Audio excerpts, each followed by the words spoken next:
Hello students, welcome to the YouTube channel tuto physics. आज हम electrostatics का next topic हम पढ़ने वाले हैं and that is another second application of electric potential and what we are calculating the electric potential due to an electric dipole, है ना। Electric dipole के वजह से इलेक्ट्रिक पोटेंशियल किसी एक पर्टिकुलर पोजीशन पे या डिस्टेंस पे कितना रह सकता है वो हमें यहाँ पे कैलकुलेट करना है, राइट। अब इलेक्ट्रिक डाइपोल बोला गया है तो इलेक्ट्रिक डाइपोल हमें कंसीडर करना पड़ेगा। तो what is mean by dipole? तो dipole is having two poles. Di stands for two pole, that is एक पॉजिटिव चार्ज कंसीडर करेंगे और एक नेगेटिव चार्ज कंसीडर करेंगे। So let's start with a diagram. So say for example, if this is a charge present, if the charge is present at A, which is, let us say it is plus Q, right, and the another charge is present somewhere here or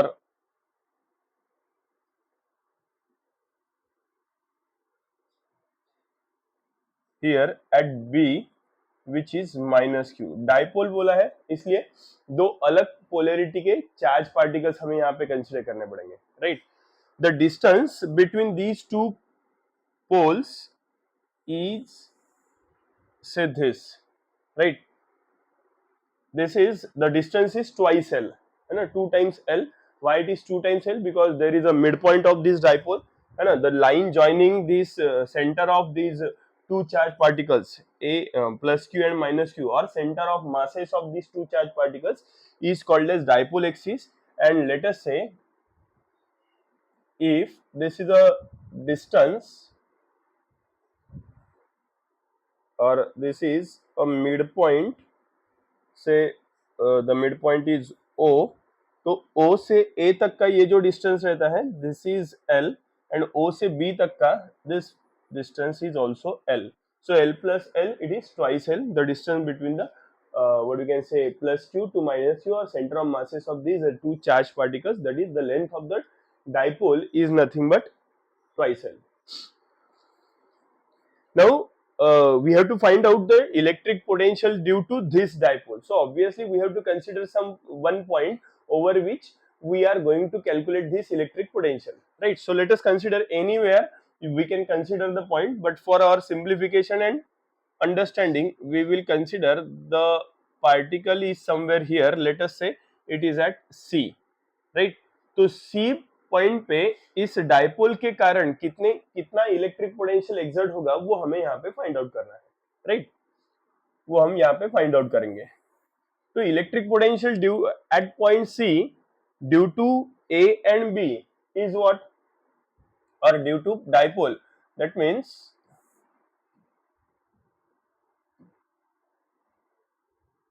therefore the electric potential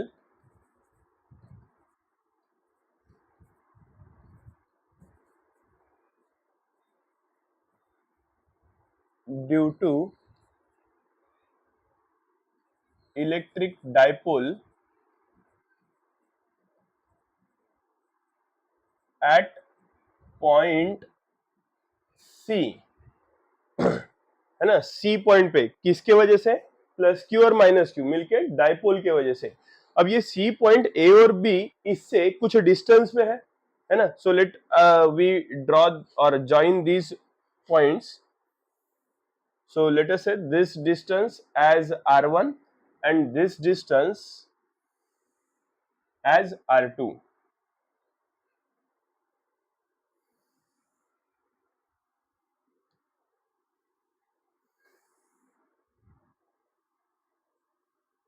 This is R2, है ना। these two distances, obviously the distances can be or should be different only at one point. We can say that it will be same if it is, if the point C is taken to be at along the line of O.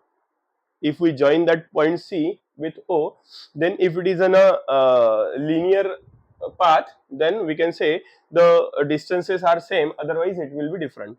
So R1 and R2 इतने distance पे point C है from plus Q and minus Q। so the electric potential due to electric dipole at C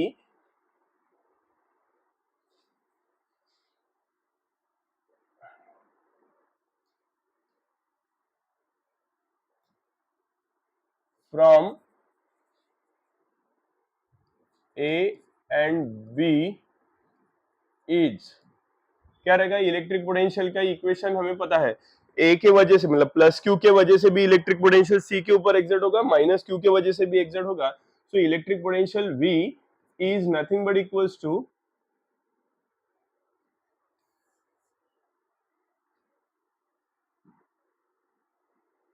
V is equals to क्या हो जाएगा, it is V due to plus q plus V due to minus q, it is right. Electric potential due to plus q and electric potential due to minus q, इन दोनों को add कर देंगे तो total electric potential हमें मिल जाएगा। So what is electric potential, we have calculated that value in the last video. What is it, V is equals to 1 by 4 pi epsilon 0 Q by R plus 1 by 4 pi epsilon 0 Q by R। लेकिन पहला वाला charge कैसा है, plus Q है, इसलिए मैं यहाँ पे प्लस क्यू लिखता हूँ, लेकिन इसको ब्रैकेट में डालना पड़ेगा। दूसरा वाला चार्ज ये माइनस क्यू है, इसको भी ब्रैकेट में डालना पड़ेगा। और प्लस क्यू से सी पॉइंट तक, सी पॉइंट जहाँ पे इलेक्ट्रिक पोटेंशियल एक्सर्ट होने वाला है प्लस क्यू की वजह से, इट इज R1 और माइनस क्यू की वजह से R2। तो this distance will be R1 and this distance will be R2 and therefore ये q by 4 pi epsilon 0 q by 4 pi epsilon 0 common है, उसको हम बाहर निकाल लेते हैं। तो V, that is total electric potential, is q by 4 pi epsilon 0 into bracket 1 by r1, right, 1 by r1, ये plus into minus, minus 1 by r2 it is. This is the electric potential, we can say this as equation number 1, right. This question will ask you for 4 marks in section D, right, and this is a very important question as far as this chapter electrostatics is concerned. अब यहाँ पे हमें करना क्या है वो समझते हैं। Q ये तो कांस्टेंट है, चार्ज कांस्टेंट ही रहने वाला है A और B पे। 4 pi epsilon 0 will be constant, 9 into 10 to the power 9 ये उसकी वैल्यू रहेगी। हमें क्या फाइंड आउट करना पड़ेगा, R1 R2। लेकिन हम R1 R2 नहीं फाइंड आउट करेंगे, हम सीधा इसका रेसिप्रोकल मतलब 1 by R1 और 1 by R2 यही फाइंड आउट करेंगे। लेकिन दोनों फाइंड आउट नहीं करते बैठना, because already the length of this derivation is quite big और लार्ज। सो इसीलिए हम क्या करेंगे, हम सिर्फ 1 by R1 फाइंड आउट करेंगे और वहीं से 1 by R2 जनरेट करेंगे सिमिलरली करते हुए, और फिर यहाँ पे इस इक्वेशन में सब्स्टिट्यूट कर देंगे। तो R1 और R2 पहले फाइंड आउट करेंगे, उसका रेसिप्रोकल ले लेंगे तो हमें 1 by R1 मिलेगा।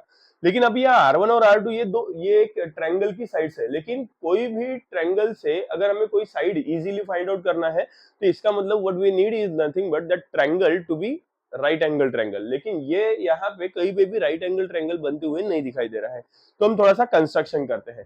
क्या करेंगे, इस पॉइंट C से O को ज्वाइन कर देते हैं, राइट। पॉइंट C को O से अगर हमने ज्वाइन कर दिया तो this distance is actually R। R is nothing but the distance at of point C at which the electric potential is supposed to be calculated from the midpoint of the dipole, है ना, dipole, electric dipole के mid point से C point जहां पे electric potential due to plus q and minus Q that is dipole की वजह से exert होने वाला है, उनके बीच का ये डिस्टेंस होता है आर। और अगर हमारे पास यहाँ पे आर है तो हम राइट एंगल ट्रायंगल यहाँ पे तैयार कर सकते हैं। कैसे करेंगे राइट एंगल ट्रायंगल,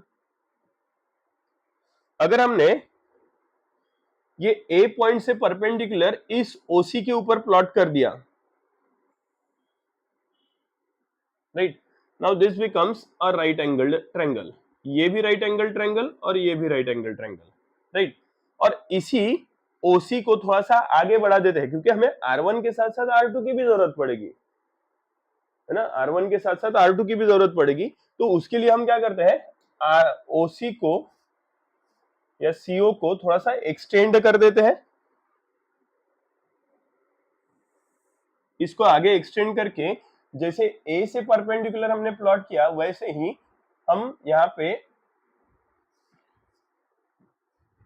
बी से भी परपेंडिकुलर प्लॉट कर देते, तो हमारे पास दो नहीं बल्कि 4 राइट एंगल्ड ट्रायंगल्स मिल जाएंगे। ये एक राइट एंगल ट्रायंगल हो गया, ये दूसरा, ये तीसरा, और एक ये बड़ा वाला, एक ये छोटा वाला जो इसके साथ बन रहा है, एक ये बड़ा वाला राइट एंगल ट्रायंगल बन रहा है, right. So these are what 4 right angled triangles what we will be having here, and using this we are going to calculate the R1 and R2. The angle between this ये dipole और ये length और rather this R, इनके बीच में ये जो sorry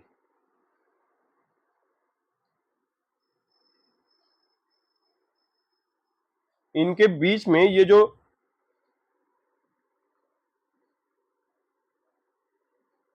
angle यहाँ पे बन रहा है, this angle is nothing but theta. The angle between dipole, electric dipole, and this line passing through the center of the or midpoint of the dipole axis is nothing but angle theta, and if this is theta then obviously this is also theta. अब हमें R1 find out करना है. ये right angle triangle की 90 degree angle है. 90 degree के opposite is nothing but the hypotenuse. तो hypotenuse हमें फाइंड आउट करना है. अब हाइपोटेनियस अगर फाइंड आउट करना है तो आप पाइथागोरस थ्योरम अप्लाई कर देंगे. पाइथागोरस थ्योरम का यूज करके ये AC square is equals to, ये पॉइंट को हम D ले लेते हैं और इस पॉइंट को E ले लेते हैं, राइट. तो हमें AD स्क्वायर लगेगा और ये CD स्क्वायर लगेगा. लेकिन इसमें हम AD तो फाइंड आउट कर लेंगे, लेकिन CD फाइंड आउट करने के लिए क्या चाहिए हमें? ये R नहीं है ना, R is OC, OC is R. तो हमें क्या करना पड़ेगा? हमें ये इसकी जरूरत पड़ेगी. अगर हमने इस OC में से OD को माइनस कर दिया तो हमें CD मिल जाएगा, which is another side of this right angle triangle, है ना. तो यहाँ पे मैं कुछ नोट लिखता हूँ, वो आप लोगों को हेल्प करेगा पाइथागोरस थ्योरम अप्लाई करने के लिए. तो it is AC is nothing but R1, BC is R2, BC is R2, OC is R, right. अब ये 90 डिग्री के अपोजिट है ना, AO. तो इसका यूज करके हम यहाँ पे ये एडजेसेंट साइड फाइंड आउट कर सकते हैं. एडजेसेंट साइड के लिए ये थीटा की एडजेसेंट साइड है, थीटा की एडजेसेंट साइड, और ये थीटा की अपोजिट साइड. अपोजिट साइड के लिए हाइपोटेन्यूज इनटू साइन थीटा रहता है. तो ये थीटा की अपोजिट साइड, तो this becomes L sine of theta, hypotenuse into sine theta. ये अगर L साइन थीटा है तो ये भी थीटा की अपोजिट साइड है. यहाँ पे भी 90 डिग्री के अपोजिट हमें L ही है, तो this is also L sine of theta. Similarly adjacent side के लिए ये हो जाएगा L cos of theta, and this one also L cos of theta, right. मतलब क्या? तो AD is equals to BE, which is nothing but equals to L sin of theta, and this OD and OE. OD is equals to OE is equals to L cos of theta. ये यहाँ पे derivation में लिखने की आवश्यकता नहीं है, this is just for you, ठीक है. और हमें यहाँ पे CD की भी जरूरत पड़ेगी. तो CD इज इक्वल्स टू क्या हो जाएगा? It is OC minus L cos theta. मतलब R minus OC is what? R ना, OC इज R. तो R minus L cos of theta is CD. और ये CE की भी जरूरत पड़ेगी. तो CE क्या रहेगा? CE is nothing but this OC plus OE, that is R plus L cos theta. तो this is R plus L cos of theta. इन दोनों में से किसी एक की ही हमें जरूरत पड़ेगी.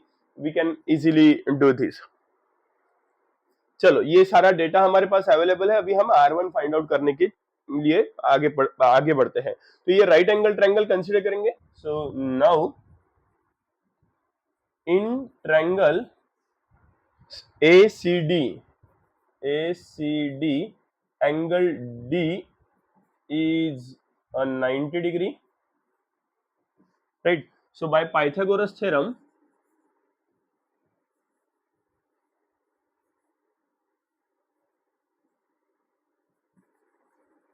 क्या कहता है पाइथागोरस थ्योरम? हाइपोटेनियस स्क्वायर मतलब AC square, AC square is equals to AD square plus CD square, AD square plus CD square. No, AC is nothing but R1, AD is L sin theta. तो ये R1 square हो गया, this is L sin of theta, उसका square plus C D is what, C D is nothing but R minus L cos theta, R minus L cos theta, तो this is R minus L cos of theta, उसका square. अब क्या करेंगे, ये r1 square चाहिए, ये इसका square और इस यहाँ पे a minus B whole square apply कर देंगे, so it becomes r1 square is equals to this is l square sine square theta plus a minus B whole square that is a square minus 2 into a into b that is l cos of theta plus b square मतलब l square cos square theta it is, right, हो गया। तो अब यहां से आगे बढ़ते हैं हम। If you can observe this first step and last step, यहाँ पे एल स्क्वायर कॉमन है, सो वी विल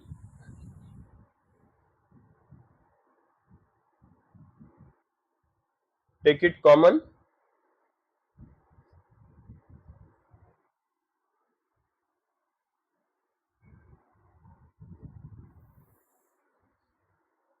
ये यहाँ पे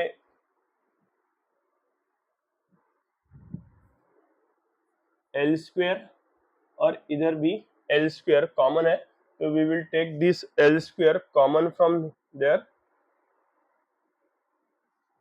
तो what will get r1 square is equals to L square common निकालिए, या आर स्क्वायर को पहले लिख लेते हैं, तो R square plus L square is taken outside, bracket में बचेगा sine square theta plus cos square theta, so it is sin square theta plus cos square theta minus twice RL cos of theta, so twice R into L into cos of theta it is, right, ये bracket की value 1 होती है, पता है सबको, right, तो it is R1 square, R1 square is equals to R square plus L square into 1,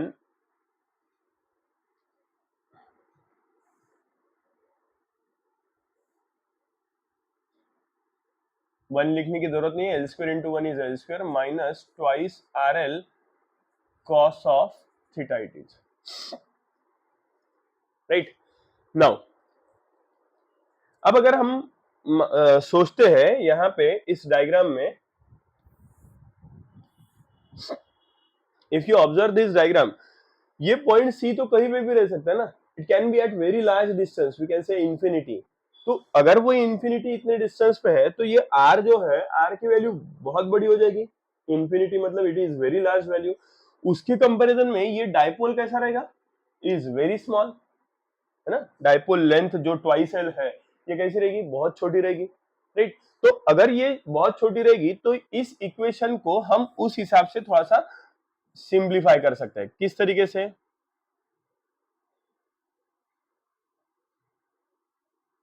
so it is like we will consider a condition for short dipole, right, for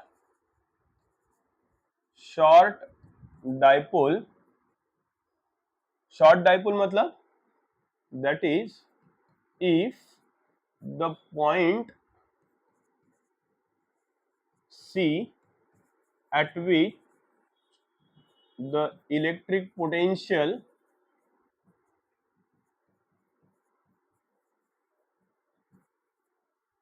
is to be calculated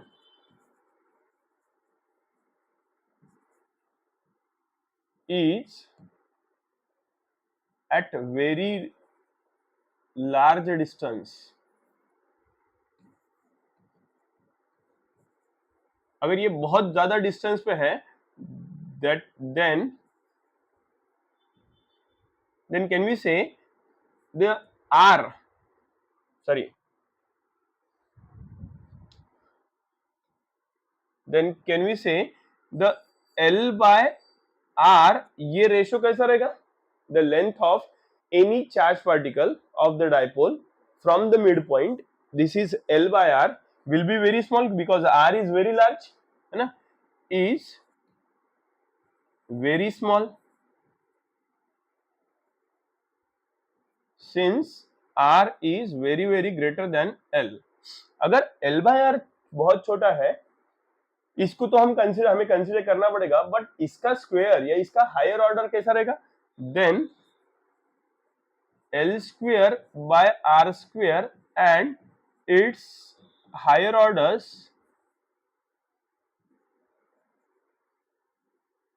are very very small।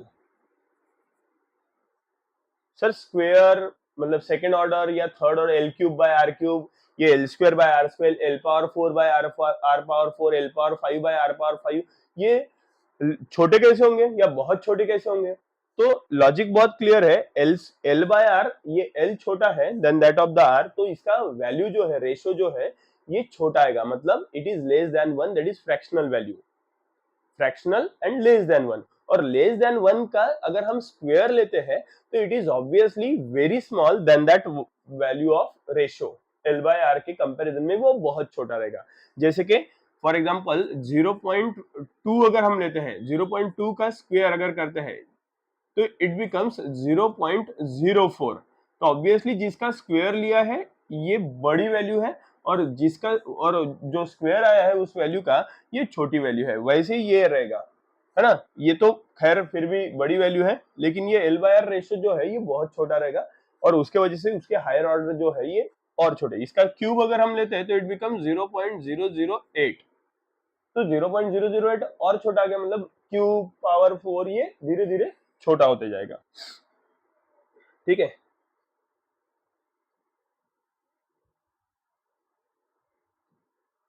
Okay तो ये हम आगे skip कर सकते हैं। तो यहां से हम क्या करेंगे, इस इक्वेशन से इफ वी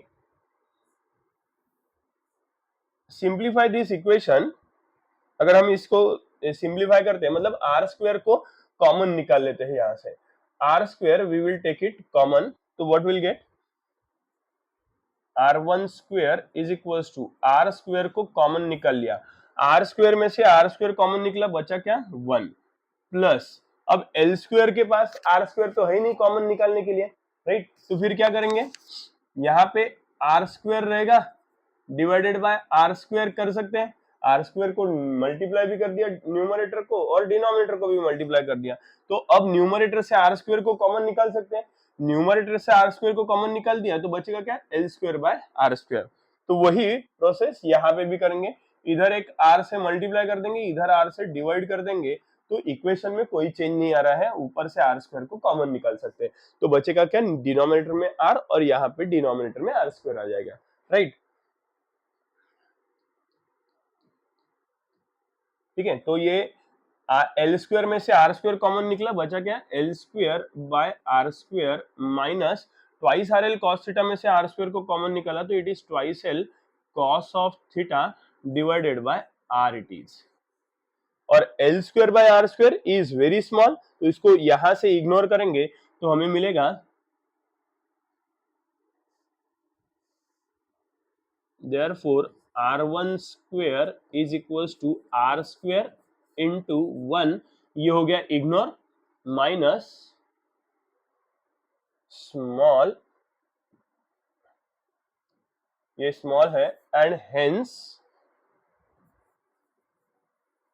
नेग्लेक्टेड, इसलिए इनको हम निग्लेक्ट कर देंगे, तो what will get is 1 minus twice L cos of theta divided by R it is, this is r1 square. हमें r1 स्क्वायर नहीं चाहिए, हमें क्या चाहिए, r1 चाहिए, तो क्या कर लेंगे, इसका स्क्वायर रूट ले लेंगे, तो r1 स्क्वायर का square root is r1, r square का स्क्वायर रूट इज r, और इसका कोई स्टैंडर्ड स्क्वायर रूट नहीं है, इसलिए हम इसको ब्रैकेट में डाल के 1 minus twice L cos of theta by r, इसका स्क्वायर रूट मतलब पावर 1/2 कर सकते हैं, तो इसका पावर आ गया 1/2 it is.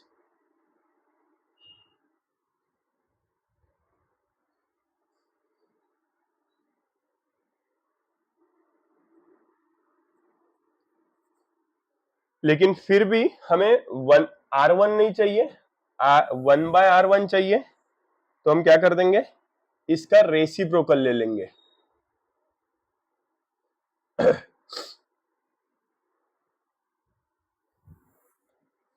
So reciprocal of R1 is what? 1 by R1. Right? R1 का reciprocal 1 by R1. Small r का reciprocal is 1 by R. Right? और ये पूरे ब्रैकेट का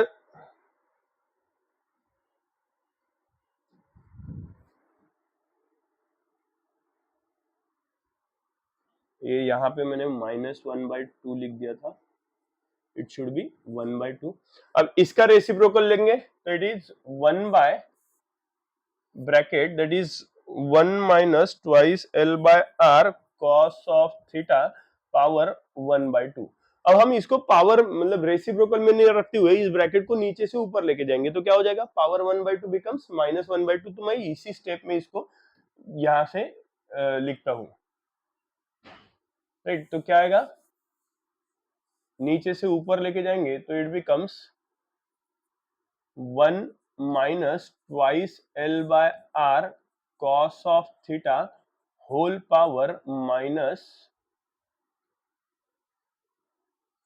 1 by 2 it is. ठीक है. अब हम यहां से 1 by R2 डायरेक्टली लिख सकते हैं. कैसे? तो similarly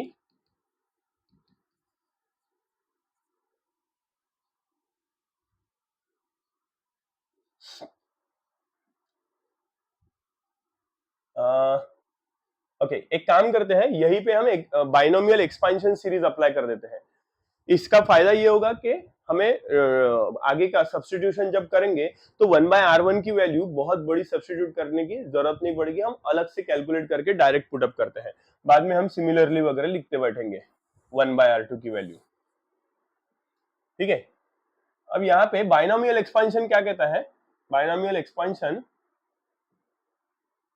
is 1 minus x to the power n. क्या कहता है 1 minus x to the power n? It is 1 into nx. I mean 1 बाद में सेकेंड टर्म इज nx, फिर आएगा n into n minus 1 into x square by 2 factorial. यहाँ पे ये 1 फैक्टोरियल रहता है. राइट? फिर आएगा n into n minus 1 into n minus 2 x cube by 3 factorial.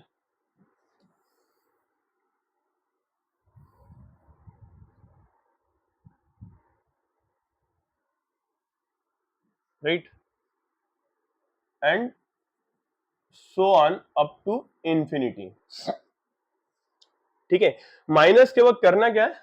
Alternately पहली दूसरी टर्म को प्लस माइनस देते जाने का. पहली टर्म 1 है वो पॉजिटिव है, उसके बाद वाली सेकंड निगेटिव, फिर पॉजिटिव, फिर निगेटिव, फिर पॉजिटिव, निगेटिव, ऐसे करते करते प्लस माइनस देते हुए ये सीरीज जाएगी अप टू इंफिनिटी. और ये अगर हमने यहाँ पे अप्लाई कर दिया तो x किसके जगह, x के जगह पे क्या आया है? Twice L cos of theta by R. और n के जगह पे क्या आया है? -1/2. तो वो हम यहाँ पे सिंप्लीफाई अगर करते हैं तो what will get is 1 by R1 is equals to 1 by R as it is. पहली टर्म 1 है तो 1 लिख दिया, माइनस n मतलब पावर 1/2 -1/2 तो पावर -1/2 ये लिख दिया, इंटू x, x मतलब twice L cos of theta by R it is. Right?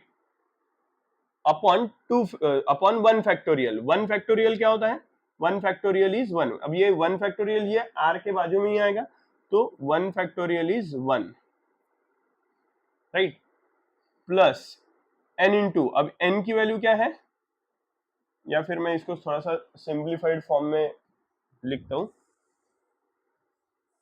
Numerator और डिनोमिनेटर के टर्म में. तो इट बिकम्स nx मतलब पावर -1/2 इंटू x, x मतलब twice L by R cos of theta divided by 1 factorial. 1 factorial is 1, right?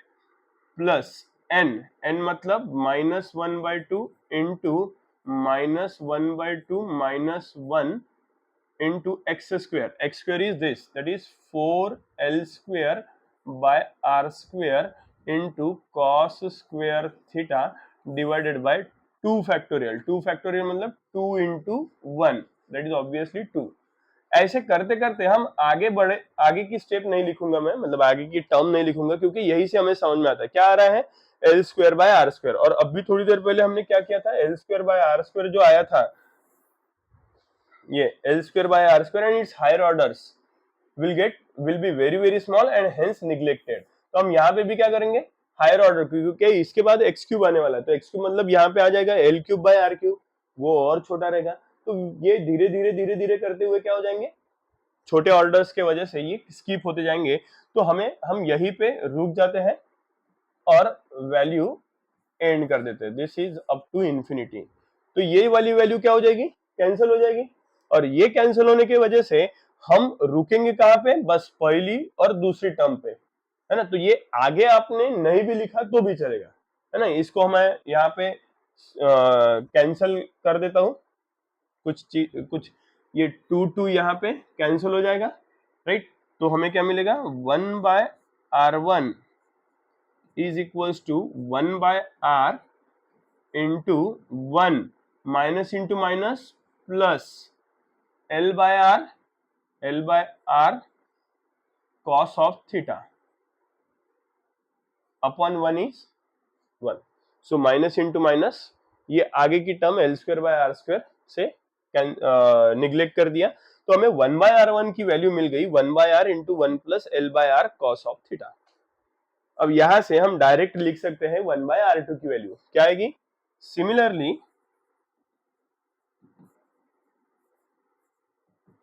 1/r2 क्या हो जाएगा, 1/r2 is equals to 1/r, same equation as it is, बस क्या करना है, ये प्लस के जगह पे लिख देने का माइनस, तो minus L/R cos of theta it is.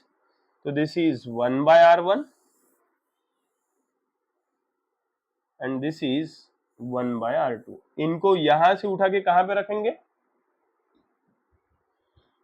To the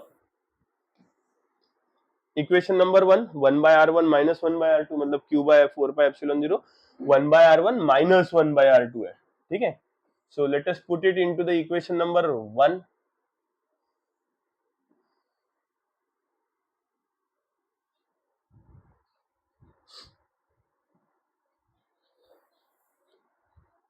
So therefore from equation 1 V is equals to q by 4 pi epsilon 0 1/r1, 1/r1 is what, 1/r into 1 plus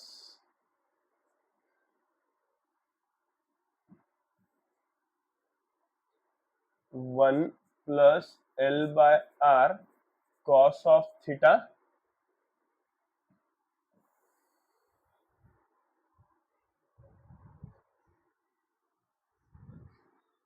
bracket close minus 1/r into 1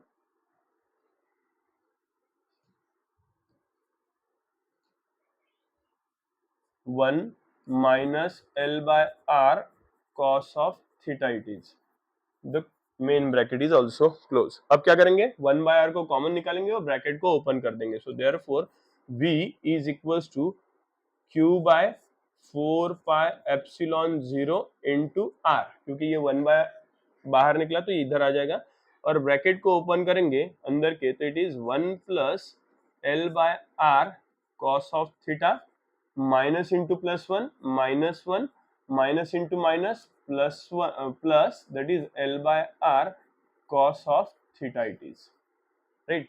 ये plus 1 minus 1 यहाँ पे cancel हो जाएंगे, plus 1 minus 1 cancel, तो therefore v comes out to be equals to q upon 4 pi epsilon 0 into r into bracket में क्या बचा है, L/R cos theta plus L/R cos theta, it becomes twice L/R cos of theta it is. So this is nothing but electric potential. लेकिन इसको हम थोड़ा सा simplify करते हैं, क्या होगा, अब ये इलेक्ट्रिक डायपोल है तो एक टर्म आती है that is nothing but electric dipole moment. What is electric dipole moment? It is nothing but charge multiplied by the distance between the dipole, I mean two poles, that is two charges. So charge is q multiplied by distance between the two pole is twice l. Diagram में दिखेगा आपको, right? तो but इधर लिखता हूं मैं electric dipole moment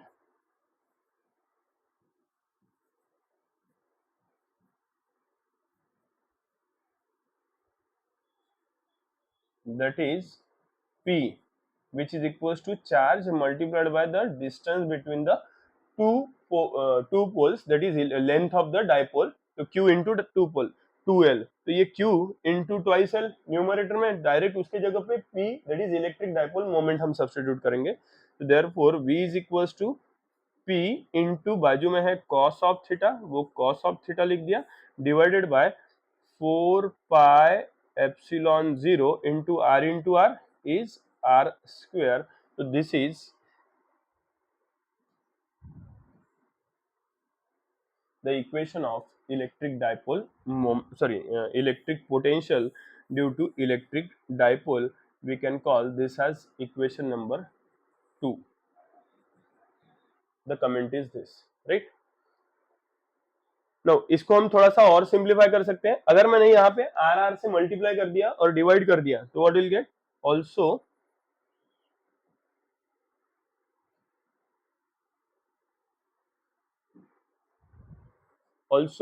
v is, if it is equals to p into r into cos of theta divided by 4 pi epsilon 0. Numerator को r से मल्टीप्लाई किया तो डिनोमिनेटर को भी करना पड़ेगा, तो it becomes r cube. It is P R cos theta, right? इसके वजह से क्या होगा कि as we know that this electric potential is what you can say the scalar quantity. तो यहाँ पे न्यूमरेटर में पी आर कॉस थीटा आया है. पी आर कॉस थीटा में क्या दिखाई दे रहा है? पी और आर. पी मतलब इलेक्ट्रिक डायपोल मोमेंट, आर मतलब that line which is joining the point at which the electric potential is to be calculated along with the midpoint of, तो ये midpoint of dipole, तो that is this line. तो ये theta किसके बीच का angle है? Electric dipole और ओसी मतलब आर के बीच का एंगल है. तो ये इलेक्ट्रिक डायपोल की डायरेक्शन कैसी रही? It is a vector quantity. Electric dipole as well as this is nothing but C where the electric potential we are calculating which is nothing but the position vector from the O, right? तो ये भी vector और electric dipole is always directed from minus two plus charge, right? तो ये इसके बीच का ये angle है theta.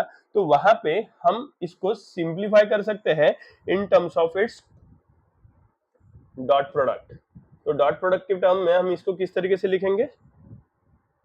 P R cos theta आया है, इसका मतलब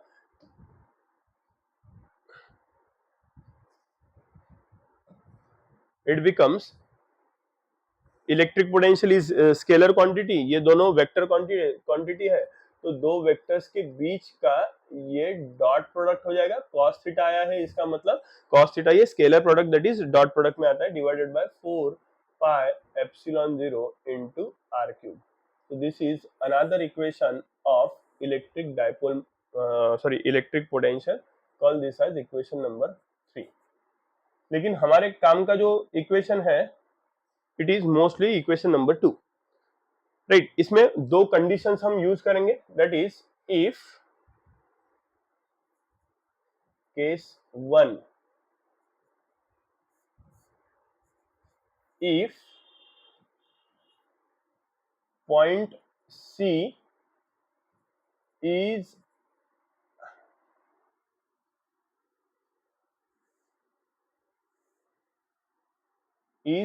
along the dipole axis.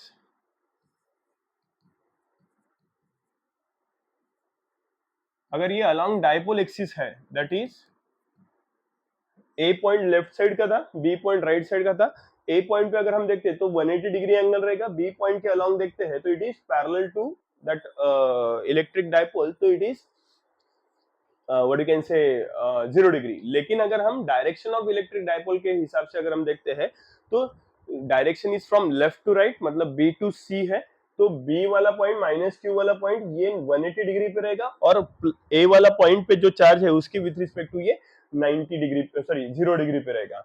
So along the dipole axis, मतलब at that is at 0 degree and 180 degree, then 0 और 180 के लिए अगर हमने ये वैल्यू यहाँ पे इक्वेशन 2 में रख दी, तो therefore from equation 2 what we'll get, it is V is equals to P into cos of 0 degree upon 4 pi epsilon 0 into r square, and V is equals to P cos of 180 degree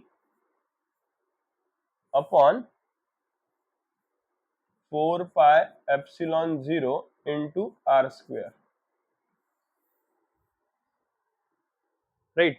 तो what is cos 0 1, cos 180 -1, उसको दोनों को combine करके plus minus 1 हो गया, और बाकी value as it is रहेगी। So therefore electric potential in this case is plus minus p upon 4 pi epsilon 0 into r square, या 1/4 पाई एप्सिलॉन 0 के टर्म में भी आप लिख सकते हैं। तो this is your equation number 4। और अगर मान के चलते हैं if it is along the equatorial line, अब यहाँ पे परपेंडिकुलर एंगल बनेगा, है ना, इक्वेटोरियल एक्सिस रादर, तो इक्वेटोरियल एक्सिस मतलब वर्टिकल लाइन यहाँ पे इस डायपोल के ओरिएंटेशन के हिसाब से, तो केस 2 आ जाएगी। Case 2 is if point C is along equatorial axis,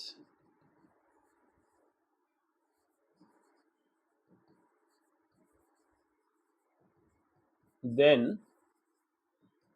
angle theta क्या हो जाएगा, 90 डिग्री हो जाएगा, and therefore what is the value of electric potential, V is equals to 1/4 pi epsilon 0 P into cos of theta divided by R square. ये theta की जगह पे हम सब्स्टिट्यूट कर देंगे 90 डिग्री, तो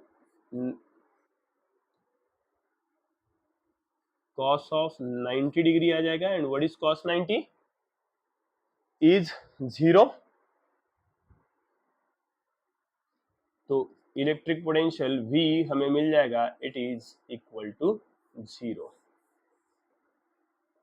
since cos of 90 is equal to 0। तो electric potential 0 मिल गया। You can call this as equation number 5।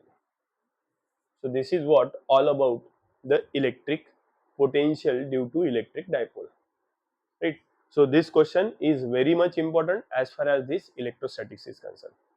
This is okay. So this is what all about your second application of electric dipole due electric potential due to a point charge, due to an electric dipole,